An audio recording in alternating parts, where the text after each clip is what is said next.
going to do as we take things out is just kind of take inventory of what we actually use and what we don't use at all. So what you're going to want as you're going through your cabinet is a garbage bag, and then a box, or I also use another garbage bag for the stuff that I'm going to donate. So then there's three basic piles. There's stuff that will go back in this, which I'm just putting on top of this counter. There's stuff that needs to go somewhere else, which I'm putting on this counter. Then there's a garbage bag, and then there's the donate bag.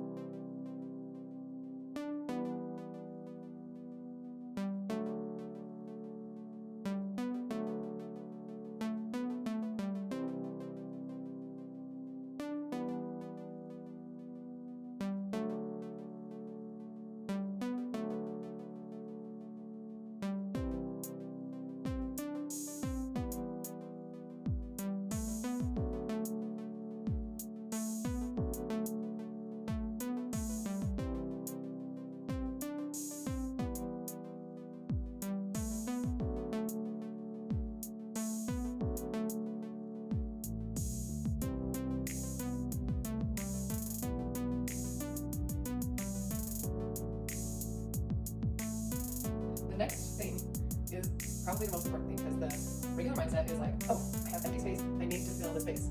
But that's how we got to clutter in the first place. So first, be okay with having space. Like, especially if you just like kind of look at it like, wow, look how much space I just got back. You can have your stuff, or you can have your space, but you can't both.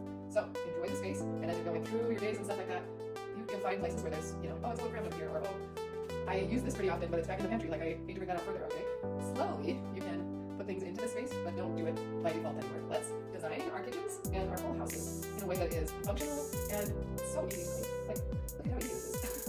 I don't have to do anything. All it is just this. So it's okay. It's okay to have open space. Don't go and buy something to fill the space. Be okay with this space. You got this, lady. Oh. Okay, the next thing is take the garbage out directly. Okay, unless you're actually going to either go clean another space or you have trash to fill this with right now, go take it directly to the garbage can. And if you can, take this to like a Desert Industries or like a thrift store. You can, if you go to Google and search, if you go to Google and search thrift stores near me, it will come up with a place that you can donate this, and then it's going to find its next home.